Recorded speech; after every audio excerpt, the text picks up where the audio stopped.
ठीक है ना। तो देखो अपन कल पारिस्थितिक तंत्र को पढ़ रहे थे, उसी में थोड़ा बचा है, उसको आगे बढ़ाते हैं।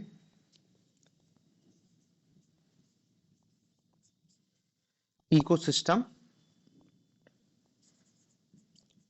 पारिस्थितिकीय तंत्र।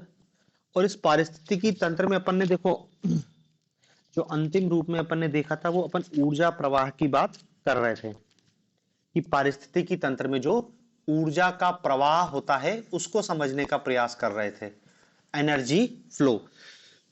पारिस्थितिक तंत्र में हमने ये देखा था कि जो ऊर्जा का प्रवाह होता है वो केवल क्या लिखा था कि एक दिशीय होता है, मतलब एक दिशा में ही आगे बढ़ता है और ये परिवर्तित नहीं होता कभी, वो क्या है रूप बदलते रहता है और आगे बढ़ते जाता है और अंत में अंतरिक्ष में विलीन हो जाता है। यही अपन ने देखा था ऊर्जा के प्रवाह में। अब देखो इसमें कुछ बातें हैं जो आपको याद रखना है, प्री में क्वेश्चन बना के वो पूछ सकता है। देखो पहली बात तो हमने ये समझा था कि किसी भी पारिस्थितिकी तंत्र में क्या होते हैं, उत्पादक होते हैं। उत्पादक मूल रूप से क्या है, हरे पेड़ पौधे होते हैं। इन हरे पेड़ पौधों को प्रोड्यूसर कह रहे हैं, लेकिन आजकल बताया एक नया शब्द यूज कर रहे हैं, ट्रांसड्यूसर। ट्रांसड्यूसर, यदि हिंदी में पूछे ट्रांसड्यूसर को परावर्तक या परिवर्तक कहते हैं। परिवर्तक, क्योंकि ऊष्मागतिकी का नियम लागू हो जाता है कि ऊर्जा का ना तो उत्पादन किया जाता है ना नष्ट किया जाता है। तो ये ट्रांसड्यूसर क्या कर रहे हैं, केवल प्रकाश ऊर्जा को रासायनिक ऊर्जा में बदल रहे हैं। प्रकाश ऊर्जा को रासायनिक ऊर्जा में बदल रहे हैं। रासायनिक ऊर्जा या जैविक ऊर्जा, आप कुछ भी कह लो हो। और ये जो बदलने वाले हैं इनको क्या कह रहे हैं, पेड़ पौधों को ट्रांसड्यूसर कह रहे हैं। और देखो ये जो प्रकाशिक ऊर्जा को रासायनिक ऊर्जा में रूपांतरित करते हैं, इसके लिए एक शब्द यूज किया जाता है, जैव संश्लेषण।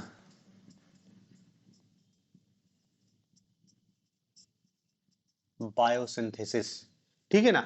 तो आपसे पूछे जैव संश्लेषण क्या है, वही जो पेड़ पौधे कर रहे हैं, प्रकाश ऊर्जा को रासायनिक ऊर्जा में बदलने का काम जैव संश्लेषण कहलाता है। इसका जब अपोजिट हो जाता है, अब देखो अपोजिट मतलब क्या है, ऐसा नहीं कि रासायनिक ऊर्जा को प्रकाश ऊर्जा में परिवर्तित कर देते हैं। होता क्या है कि जब ये पेड़ पौधे ने रासायनिक ऊर्जा में परिवर्तित किया और अपने अंदर क्या है संचित कर लिया जैविक ऊर्जा के रूप में, लेकिन फिर क्या है या तो जानवर इसको खा जाएंगे या आदमी खाएगा और फिर अंततः इनको क्या है नष्ट होना है। तो जो अपघटन होगा ना, जब इसका डिकम्पोजिशन, अपघटन, तो जब इसका अपघटन होगा मतलब जैविक पदार्थों का अपघटन जब होता है तो उसके लिए एक शब्द यूज यह होता है, जैव अवनयन। जैव अवनयन, बायोडिग्रेशन या जैव अवक्रमण कहते हैं, अवनयन कह लो या अवक्रमण, जैव अवनयन या जैव अवक्रमण। ठीक है ना। तो दो शब्द याद रखना, जैव संश्लेषण और जैव अवनयन।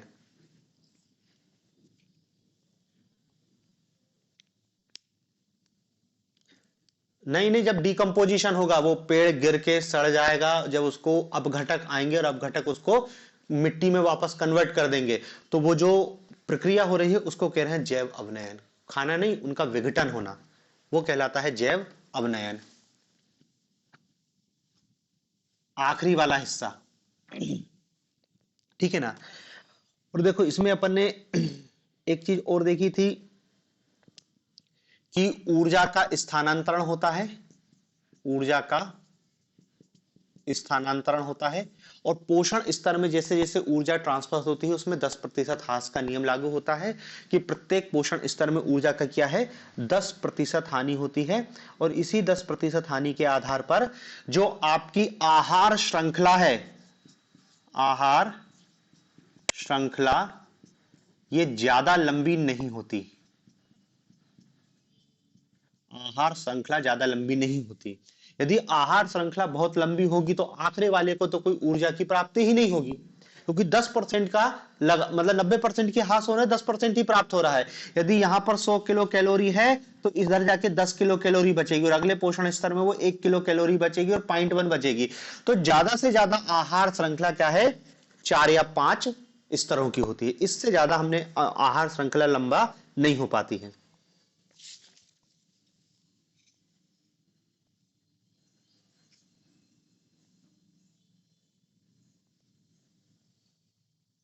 ठीक है ना। तो आहार श्रृंखला ज्यादा लंबी नहीं होगी क्योंकि ऊर्जा की क्या है, हानि होती है। तीसरी बात इसमें एक चीज और याद रखना कि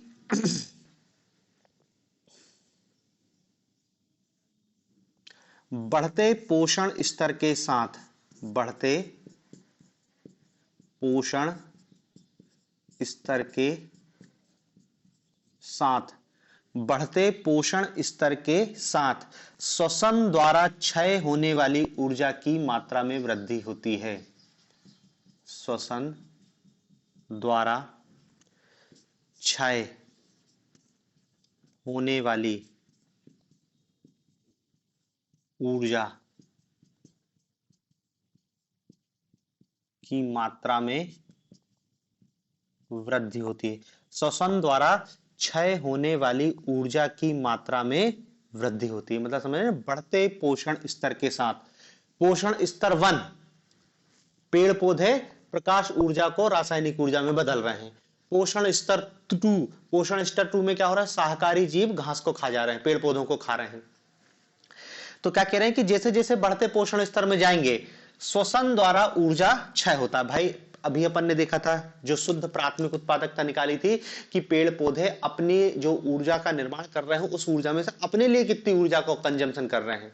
तो जैसे जैसे आप पोषण स्तर में बढ़ोगे ना, ये ऊर्जा का क्षय भी बढ़ते जाएगा। मतलब पेड़ पौधों की तुलना में हम जो उच्च पोषण स्तर में आते हैं, हम लोगों को क्या है, ज्यादा ऊर्जा की आवश्यकता होती है श्वसन के लिए। तो जैसे जैसे आप पोषण स्तर में ऊपर जाते जाएंगे, क्षय होने वाली ऊर्जा की मात्रा में वृद्धि होती जाएगी। पोषण स्तर में जितना नीचे रहेगा वो ऊर्जा के उतना कम हानि करेगा।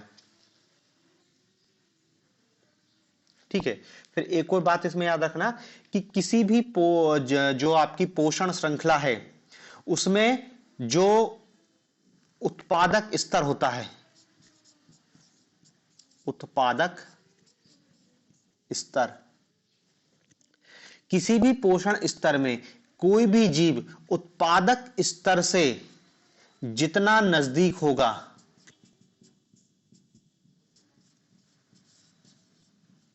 उत्पादक स्तर से जितना नजदीक होगा उसे उतनी अधिक ऊर्जा की प्राप्ति होगी, उतनी अधिक ऊर्जा की प्राप्ति होगी। उत्पादक स्तर से, किसी भी आहार श्रृंखला में उत्पादक कौन होता है, उत्पादक होते हैं पेड़ पौधे, ठीक है ना, या फिर जो प्राथमिक उपभोक्ता उनको द्वितीयक उत्पादक कह देते हैं, मतलब शाकाहारी। अब कोई भी जीव जो पेड़ पौधों पर निर्भर है, मतलब उत्पादकता के बिल्कुल नजदीक है, वो अधिक मात्रा में ऊर्जा प्राप्त करेगा, क्योंकि 10% का नियम तो चल ही रहा है ना। तो जो पोषण स्तर 1 है, 1, फिर पोषण स्तर 2, पोषण स्तर 3, पोषण स्तर 4। तो स्वाभाविक सी बात क्या है कि जो पोषण स्तर 1 है वो उत्पादकों का है। तो कोई जीव यदि इस उत्पादक के नजदीक है तो उसको ऊर्जा ज्यादा मिलेगी, क्योंकि यहां पर जो ऊर्जा थी उसका 10% यहां ट्रस्ट हुआ, और जो जितना दूर होगा उसको उतनी कम ऊर्जा मिलेगी, क्योंकि 10% ऊर्जा की लगातार हानि होते जा रही है। और इसलिए याद रखना कि आहार श्रृंखला हमेशा छोटा होने का प्रयास करती है। यह भी लिख लेना कि आहार श्रृंखला प्रायः छोटा होने का प्रयास करती है।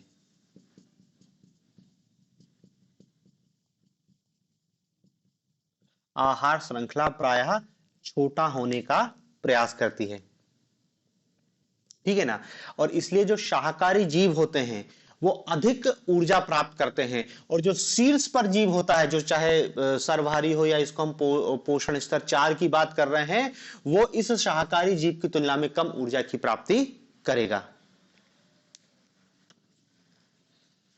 हम्म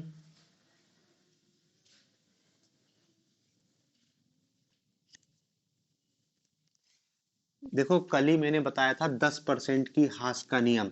10% की हास का नियम का मतलब ये नहीं है कि जो मांसाहार कर रहा है उसको कम एनर्जी मिल रही है।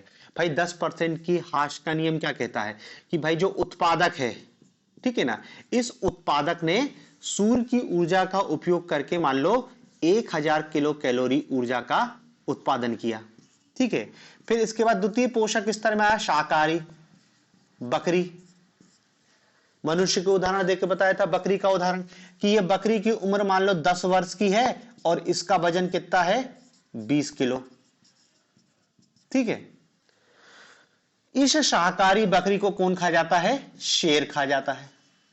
तो इस बकरी में 20 किलो के बराबर मांस होगा, 20 किलो से कम ही होगा क्योंकि और भी चीजें हड्डी, 20 किलो मान लेते हैं लेकिन मांस ही है। इस 20 किलो मांस को बनने में 10 साल लगे हैं।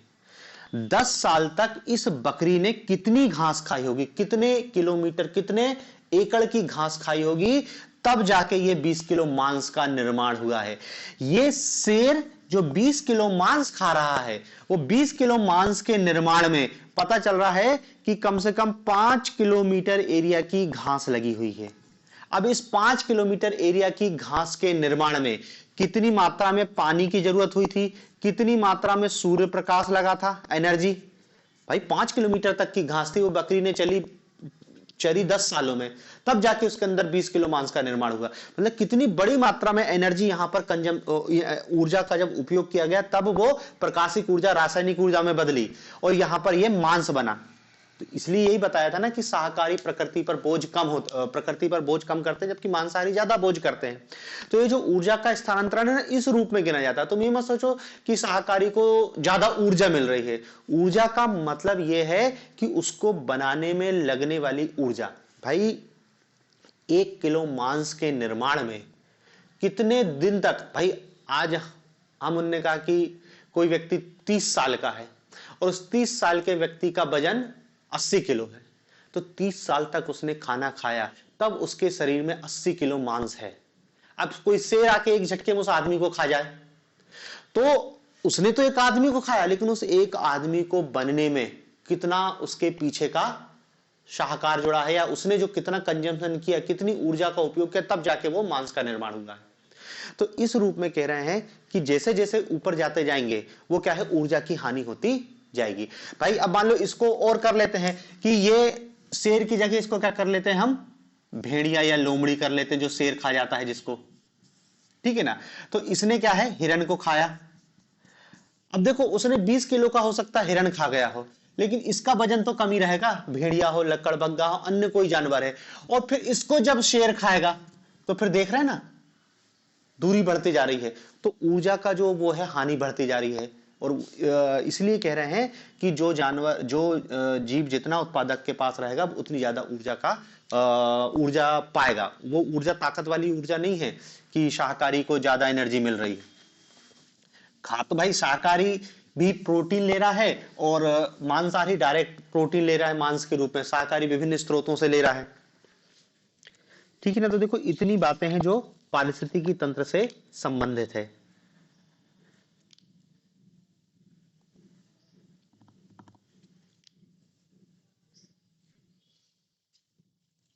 ठीक है, फिर इसी पारिस्थितिकी तंत्र से एक दो शब्द और हैं। एक शब्द होता है पारिस्थितिकी अनुक्रमण, इकोलॉजिकल सक्सेशन।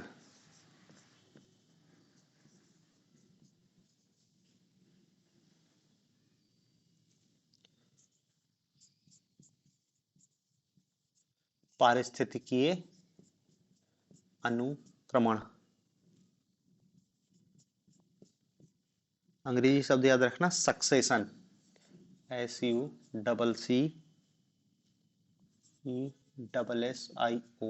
Ecological succession. देखो इकोलॉजिकल सक्सेशन क्या होता है कि वह प्रक्रम, इसकी परिभाषा लिखना कि वह प्रक्रम जिसके द्वारा, वह प्रक्रम जिसके द्वारा किसी क्षेत्र में पाई जाने वाली वनस्पतियों और जंतु प्रजाति समुदाय समय के साथ दूसरे समुदाय में परिवर्तित हो जाते हैं, वो प्रक्रम जिसके द्वारा किसी क्षेत्र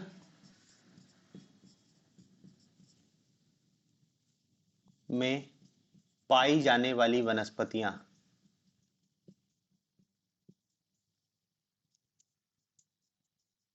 किसी क्षेत्र में पाई जाने वाली वनस्पतियां और जंतु प्रजाति और जंतु प्रजाति समय के साथ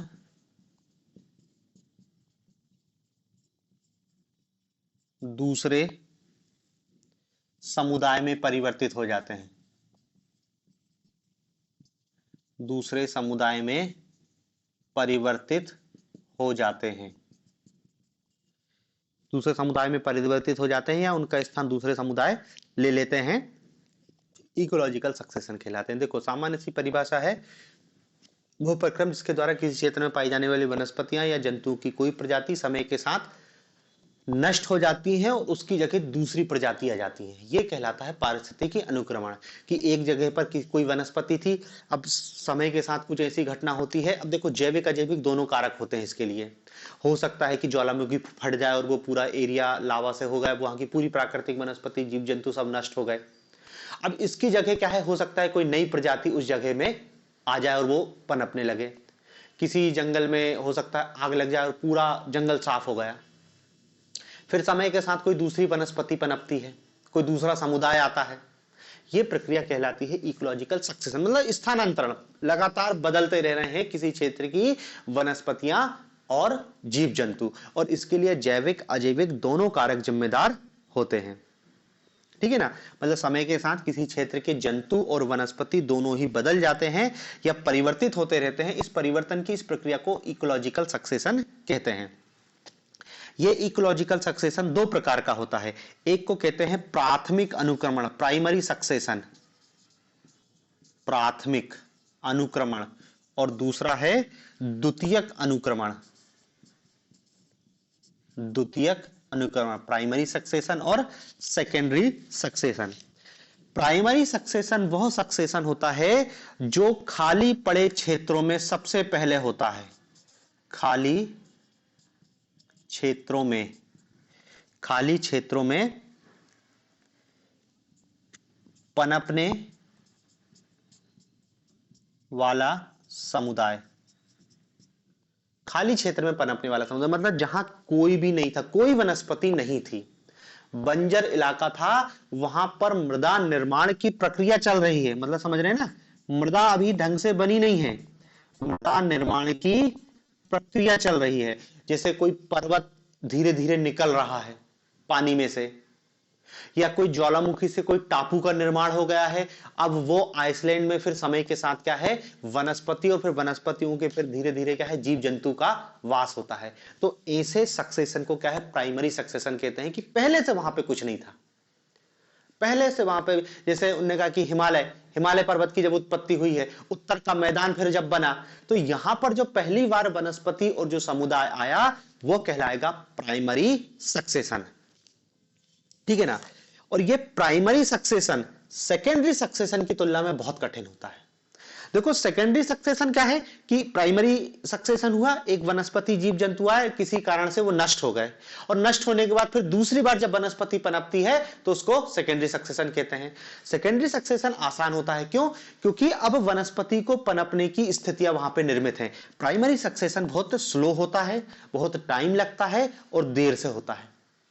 क्यों, क्योंकि देखो यहां पर अभी दशाएं नहीं है भाई, पर्वत की उत्पत्ति हुई है, अभी मृदा ढंग से निर्मित नहीं हुई है, चट्टानों में वनस्पतियों का पनपना, भाई मृदा तो समय के साथ होगी ना, कि पर्वत बना है, फिर पानी बहेगा, पानी से उसका कटाव होगा, नीचे तलछट में जमा होगा, और फिर धीरे धीरे क्या है, वनस्पति पनपेगी। तो प्राथमिक सक्सेशन क्या है, कहीं भी बहुत स्लो होता है। फिर इसी प्राथमिक समुदाय में एक और शब्द याद रखना, जिसको कहते हैं हम पायोनियर कम्युनिटी, अग्रगामी समुदाय,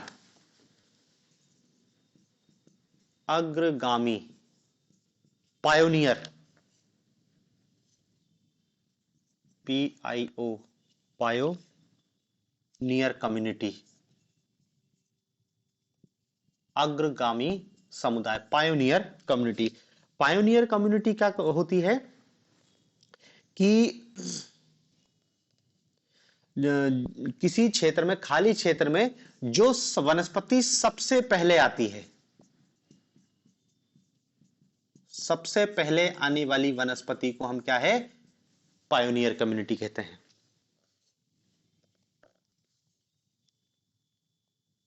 ठीक है ना, सबसे पहले जो आई वो पायोनियर कम्युनिटी। पायोनियर कम्युनिटी के बाद जो दूसरी कम्युनिटी आती है उसको कहते हैं अनुक्रमिक समुदाय, ट्रांजिशनल, अनुक्रमिक।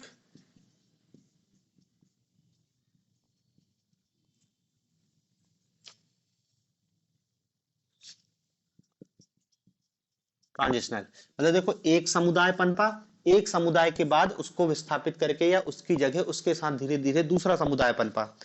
फिर इसके बाद अंतिम चरण आता है जिसको कहते हैं हम क्लाइमेक्स कम्युनिटी, चरमोत्कर्ष, चरमोत्कर्ष, climax, climax community. Climax community क्या है कि उस जगह पर वो समुदाय अब बहुसंख्या में हो गई है और पर्याप्त मात्रा में है और स्थायी रूप से है। मतलब क्या है, ये दीर्घकालिक है, जटिल है, स्थायी है, उसको हम कहते हैं क्लाइमेक्स कम्युनिटी। मतलब क्या है कि देखो, कोई बैरन लैंड है, वहां पे सबसे पहले क्या है, ऐसा तो है नहीं कि कोई सीधे सागौन का पेड़ लग गया एकदम से। पहले क्या आएगा, पहले तो भाई वो छोटी छोटी हो सकता है, काई हो, लाइकेन हो, ये पनपेंगी पहले, क्योंकि ये तो चट्टान में ही पनप जाती है।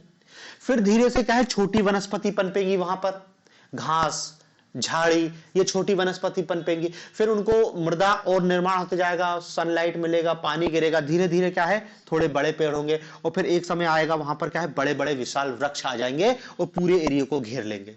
तो ये जो क्या हो रहा है, सबसे पहले आ रहा है पायोनियर कम्युनिटी, घास, लाइकेन, इस टाइप के। फिर आ रहा है ट्रांजिशनल, छोटी छोटी झाड़ियां, और फिर बड़ा पेड़ आ गया, वो हो गया क्लाइमेक्स। तो ये सब क्या है, अग्रगामी समुदाय कहलाते हैं, जो किसी जगह क्या है, मतलब प्राइमरी सक्सेशन है, जो किसी जगह पर सबसे पहले आते हैं, वो प्राइमरी। फिर उसके बाद क्या है, द्वितीयक अनुक्रमण, सेकेंडरी सक्सेशन। द्वितीयक अनुक्रमण, द्वितीयक अनुक्रमण क्या है कि अब देखो, जो प्राइमरी कम्युनिटी पनपी है, प्राइमरी जो हमारा सक्सेशन हुआ है, प्राइमरी सक्सेशन में पहले पायोनियर कम्युनिटी आई, फिर ट्रांजिशनल आया, फिर क्लाइमेक्स आया। अब किसी कारण से जो क्लाइमेक्स वेजिटेशन था, क्लाइमेक्स कम्युनिटी थी, वो किसी कारण से नष्ट हो गई। जैसे जंगल है तो हो सकता है जंगल में पूरा आग लग गया, सब कुछ खत्म हो गया, आग इतनी भीषण लगी थी कि कुछ भी नहीं बचा।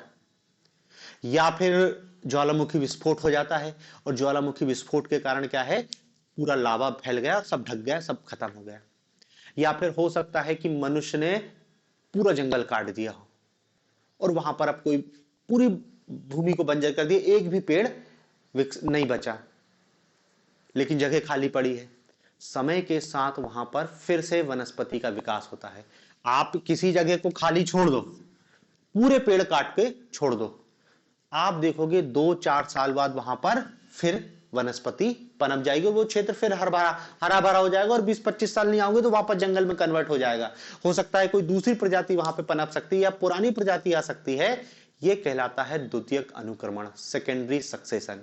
सेकेंडरी सक्सेशन में समय कम लगता है, प्राइमरी सक्सेशन में टाइम बहुत लगता है। क्योंकि देखो, सेकेंडरी सक्सेशन में समय इसलिए कम लग रहा है क्योंकि क्या है, दशाएं तो मौजूद थी ना भाई, आपने वनस्पति को पूरा काट दिया, जंगल में आग लग गई, पूरा सब कुछ खत्म हो गया, लेकिन मिट्टी तो मौजूद थी ना, अगले बार पानी गिरेगा, फिर वनस्पति धीरे से पनपेगी। तो ये चीज कहलाती है द्वितीयक अनुक्रमण।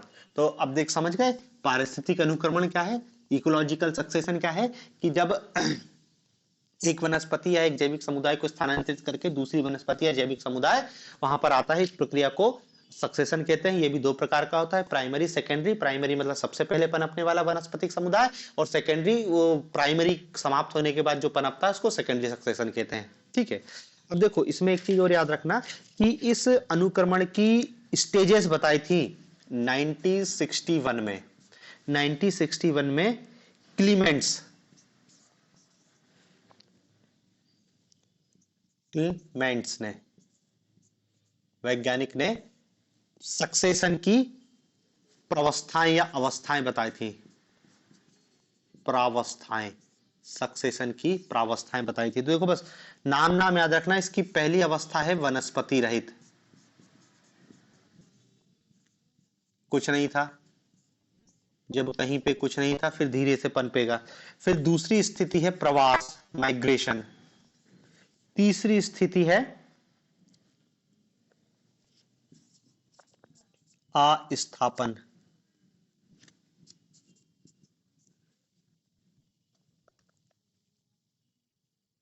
देखो प्रवास तो आप समझ रहे हो कि बाहर से नई प्रजाति आती है, यहां पर पनपती है।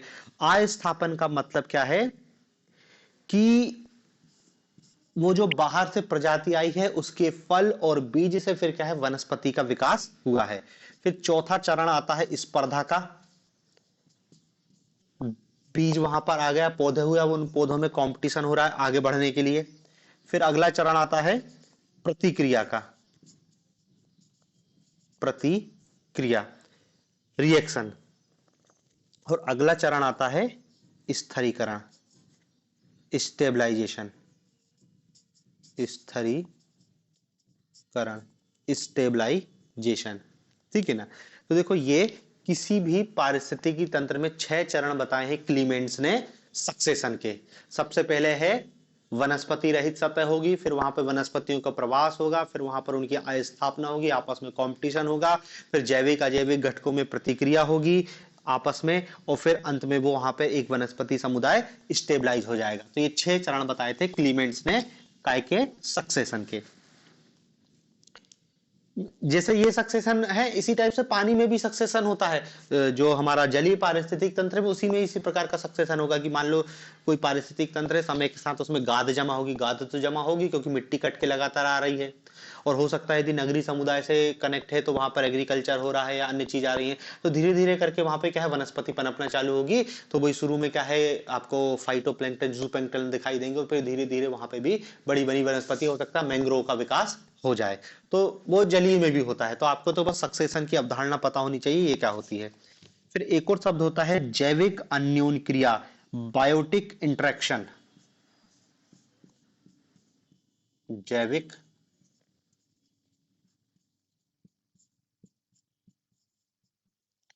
अन्योन क्रिया,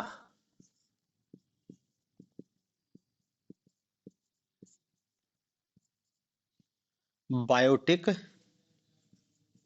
इंटरेक्शन, जैविक अन्योन क्रिया क्या होती है। जैविक अन्योन क्रिया इसको देख लेते हैं कि किसी परितंत्र में जैविक समुदाय, किसी भी परितंत्र में, किसी परितंत्र में जैविक समुदाय अन्योन क्रियाओं, जैविक समुदाय अन्योन क्रिया का, अन्योन क्रिया का एक जटिल नेटवर्क बनाता है।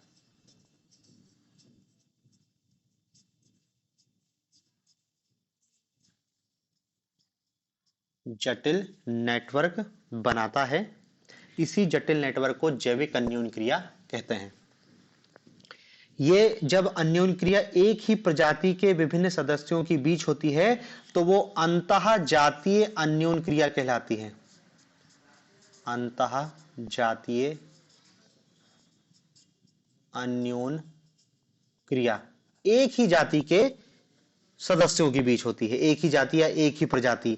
और जब ये विभिन्न प्रजातियों के बीच होती है तो वो अंतर जातीय अन्योन क्रिया कहलाती है। अंतर जातीय अन्योन क्रिया। देखो बायोटिक इंटरेक्शन, बायोटिक मतलब जैविक, कि किसी भी पारिस्थितिक तंत्र की जो जैविक घटक है, जैविक घटक मतलब वहां पे जीव जंतु वनस्पति जो भी जिंदा है वो जैविक घटक, ये आपस में सब क्या इंटरेक्शन कर रहे हैं, आपस में संबंध बना रहे हैं। संबंध बना रहे हैं वही जैसे उनने कहा कि फलीदार पौधों की जड़ों में कुछ बैक्टीरिया होता है, वो उसको नाइट्रोजन फिक्सेशन करके दे रहा है, संबंध हो गया ना। हो सकता है कि एक वनस्पति दूसरे वनस्पति पर निर्भर हो, जैसे अमर बेल है, किसी पौधे पर चढ़ गई है और उस पौधे से भोजन प्राप्त कर रही है। तो ऐसे पारिस्थितिक तंत्र में क्या है, जितने भी जैविक बायोटिक कम्युनिटी, जितने भी जैविक घटक है, आपस में एक जाल बना रहे हैं। ऐसा नहीं कि सब अलग अलग रह रहे हैं, सब अपने हिसाब से। हो सकता है कई में कोई किसी का खून चूस रहा हो, जैसे जोंक उड़ने का जानवर के शरीर पे उसका खून चूस ले रही है, जानवर को कुछ नहीं मिल रहा है। हो सकता है कहीं दोनों मिलके कि तुम हमको ये दो, जैसे कवक लाइकेन, कवक और शैवाल मिलके लाइकेन, और वो एक भोजन बना रहा है और एक, तो ऐसे संबंध बनते हैं। ऐसे संबंधों का जो एक जाल बनता है वही कहलाता है जैविक अन्योन्य क्रिया। ये भी दो प्रकार की होती है, अंतःजाति एक ही प्रजाति के सदस्यों के बीच जब होता है, और अंतरजातीय मतलब विभिन्न प्रजातियों के सदस्यों के बीच जब होता है तो उसको अंतरजातीय कहते हैं। अब देखो, ये तो अवधारणा तो कुछ नहीं है, नाम ही उसमें जैविक अंतरक्रिया में दिखाई दे रहा है कि जैविक समुदायों के बीच अंतरक्रिया हो रही है। लेकिन इसमें हमको जो याद रखना है वो याद रखना है कि इनके संबंध क्या है, अलग अलग नामों से जाने जाते हैं। जैसे एक अंतरक्रिया होती है जिसको कहते हैं असहभोजिता।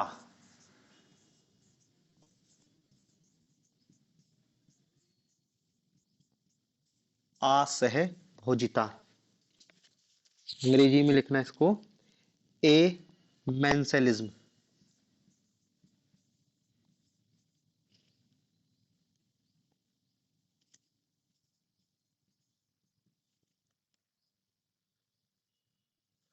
एमेंसेलिज्म, ठीक है ना।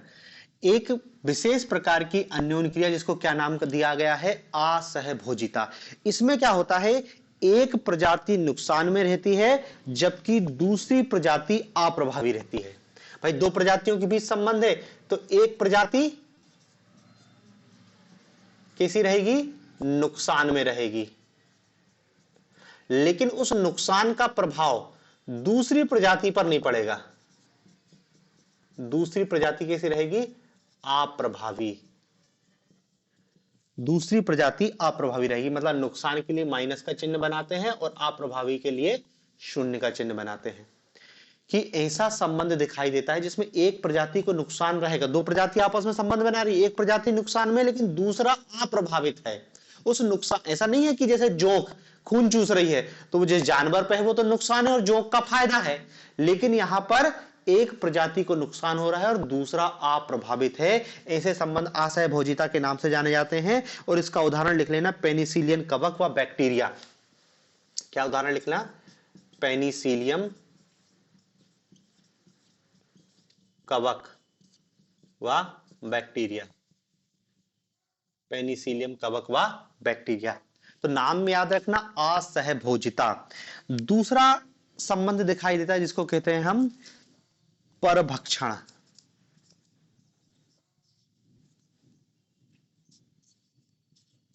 परभक्षण, प्रीडेशन,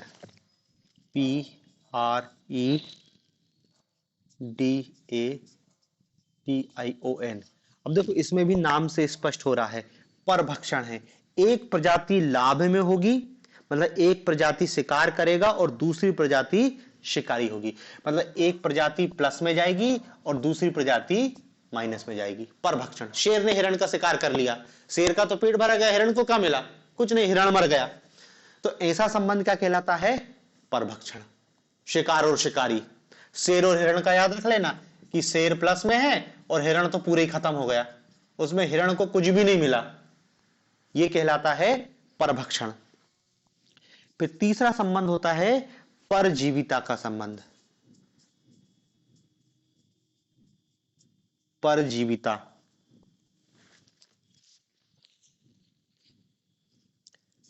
PARASITISM।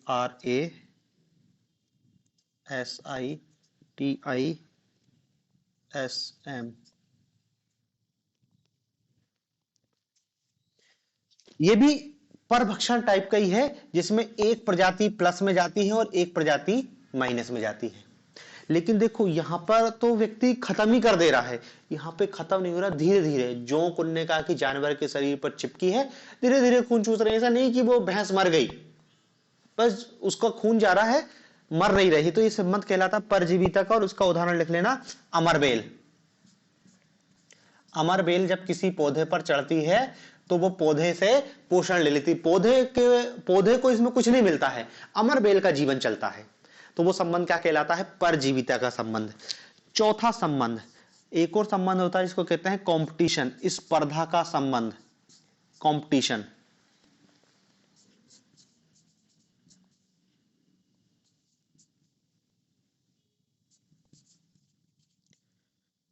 कंपटीशन इसमें क्या है, दोनों प्रजातियां माइनस में जाती हैं, दोनों प्रजातियां प्रभावित होती हैं।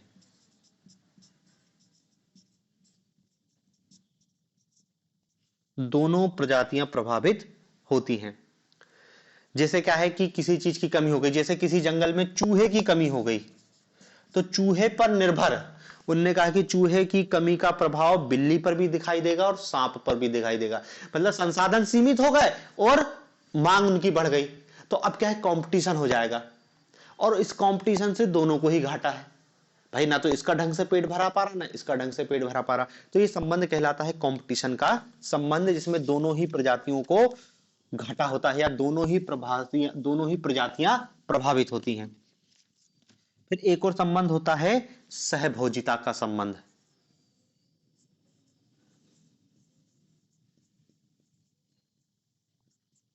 सहभोजिता, सहभोजिता मतलब समझ रहे हैं ना, कि एक प्रजाति को लाभ होता है और दूसरी प्रजाति अप्रभावित रहती है। एक प्रजाति लाभ में है और दूसरी प्रजाति क्या है, अप्रभावी है। और इसका उदाहरण लिख रहे हैं ना, चूसक मछली, चूसक मछली ये कहां पाई जाती है, शार्क, चूसक मछली जो शार्क की सतह पर पाई जाती है, शार्क मछली की सतह पर।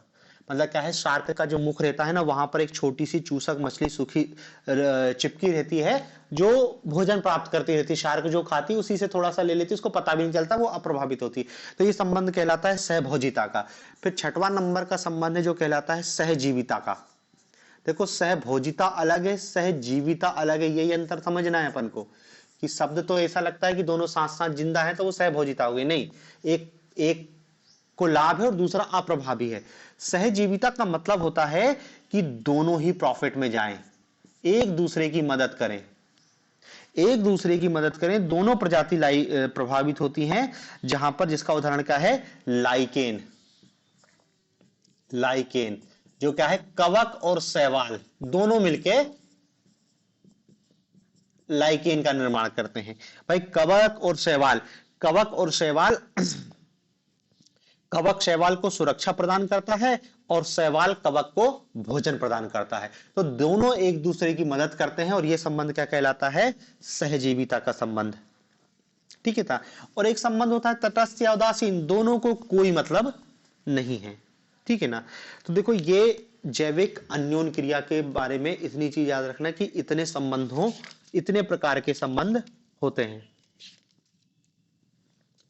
हाँ, इसमें एक शब्द और है, ये जैविक अनुक्रिया हो गई, बायोलॉजिकल सक्सेशन हो गया, ये हो गया। अब एक दो शब्द और है, जैसे एक शब्द होता है जैव संचयन, बायो एक्युमुलेशन और बायो मैग्निफिकेशन। जैव संचयन, बायो एक्युमुलेशन।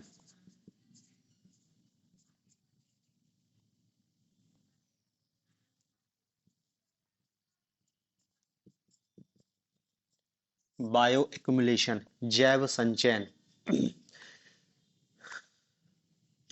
देखो, जैव संचयन क्या होता है कि जब कोई प्रदूषक तत्व आहार श्रृंखला में पहुंच जाता है,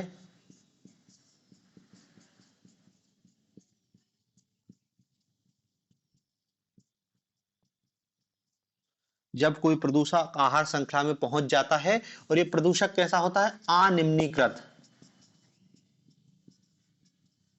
अनिम्नीकृत, नॉन डिग्रेडेबल होता है।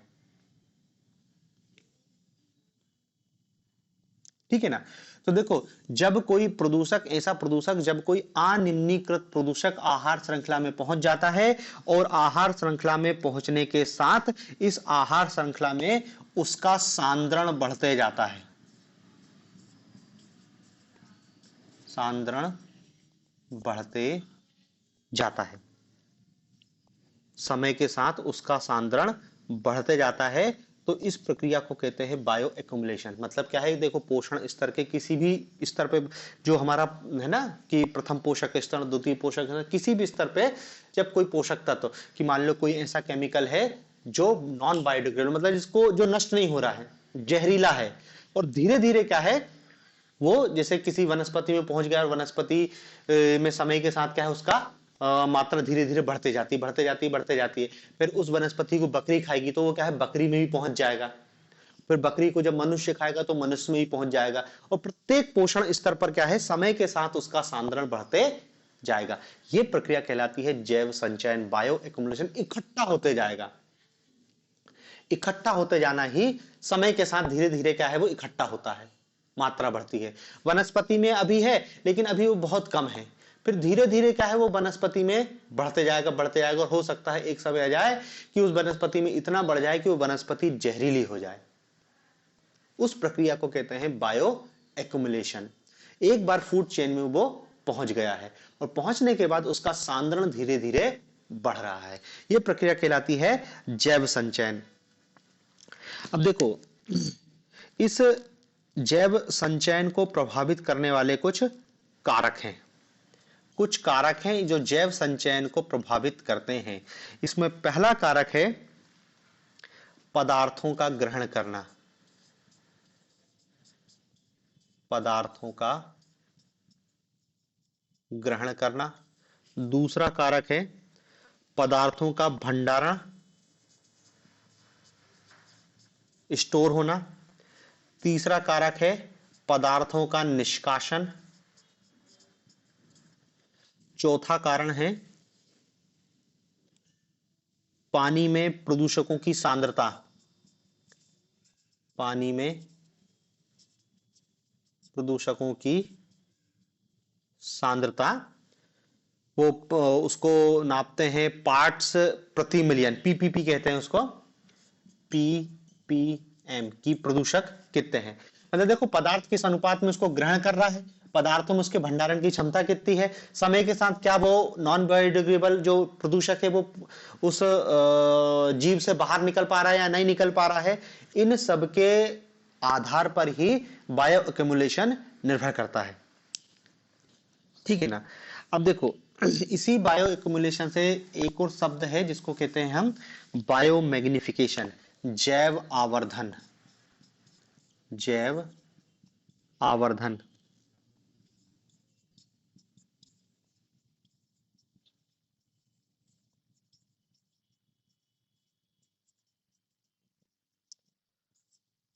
बायोमैग्निफिकेशन,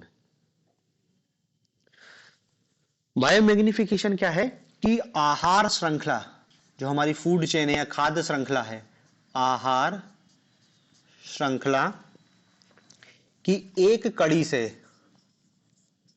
एक कड़ी से अगली कड़ी, आहार श्रृंखला के एक स्तर से दूसरे स्तर में प्रदूषकों का सांद्रण बढ़ता है, प्रदूषकों का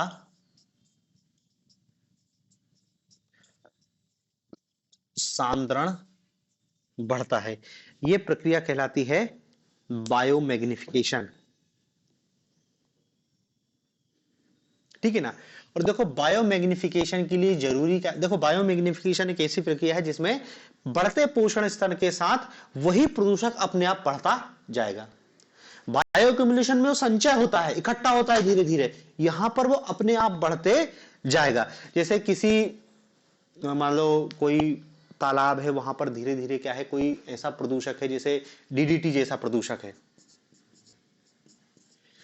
किसी क्षेत्र में डीडीटी जैसा प्रदूषक है जो समय के साथ क्या है अपने सांद्रण पानी में उसकी मात्रा बढ़ रही है छिड़काव के कारण, ठीक है ना। तो ये बायोमैग्निफि जो प्रदूषक है सबसे पहले क्या जाएगा जू प्लैंकटन में, जू प्लैंकटन या फाइटोप्लैंकटन में जाएगा,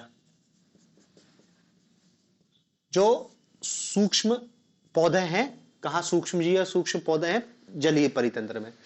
फिर इनको क्या है, इनमें वो प्रदूषक आ गया है, इनको छोटी मछली खाएगी, तो इसमें और इसमें मात्रा बढ़ जाएगी। जैसे यदि इसमें देखें कि मान लो 0.0000 ऐसा पीपीएम है, 1 पीपीएम, तत्काल इसमें इसकी मात्रा बढ़ जाएगी। छोटी मछली को जब बड़ी मछली खाएगी, इसमें इसके मुकाबले अपने आप सांद्रण बढ़ जाएगा, और फिर इस बड़ी मछली को जब और बड़ी मछली खाएगी और अंत में इसको जब पक्षी खाएगा, तो इस पक्षी में यह अत्यधिक मात्रा में पहुंच जाएगा। तो क्या है, प्रत्येक पोषण स्तर में उसका अनुपात लगातार बढ़ते जाता है। तो ये अनुपात जो लगातार बढ़ रहा है, इसी के लिए जो शब्द यूज कर रहे हैं इसको कह रहे हैं बायोमैग्निफिकेशन। तो देखो दोनों में अंतर याद रखना कि बायो एक्युमुलेशन में क्या हो रहा है, पोषण स्तर में संचय हो रहा है। यहां पे जैसे ही एक पोषण स्तर से दूसरे पोषण स्तर में प्रदूषक पहुंच जा रहा है, अपने आप उसका अनुपात बढ़ जा रहा है। और ये जैव आवर्धन के लिए देखो, कोई भी जो प्रदूषक होता है, जैसे डीडीटी है, तो कोई प्रदूषक जैव आवर्धन करेगा, उसके लिए 4 तत्वों का होना चाहिए। प्रदूषक में 4 तत्व होने चाहिए, तभी वो बायोमैग्निफिकेशन का काम करेगा।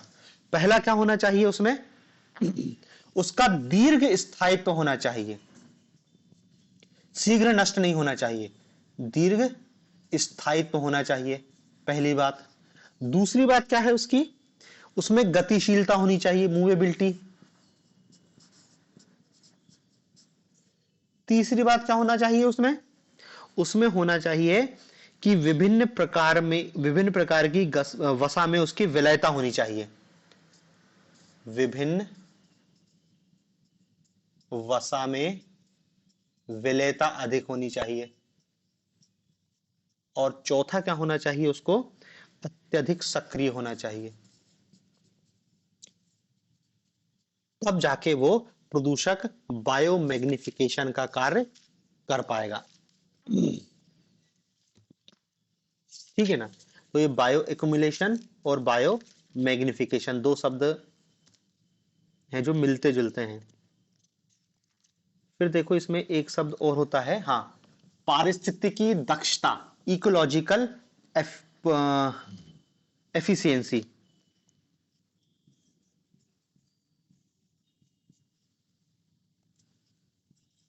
पारिस्थितिकीय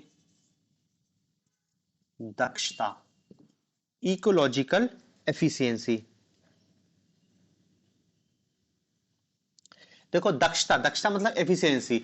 पारिस्थितिकी दक्षता उस दक्षता को कहते हैं जिसमें जीव अपना भोजन प्राप्त करता है, जीव अपना भोजन प्राप्त करते हैं,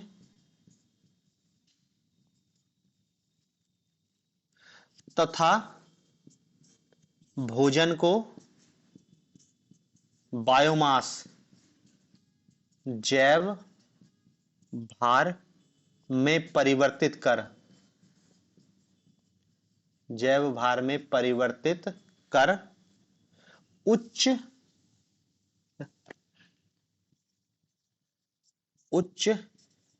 रीति या उच्च स्तरीय पोषक के लिए उपलब्ध कराते हैं।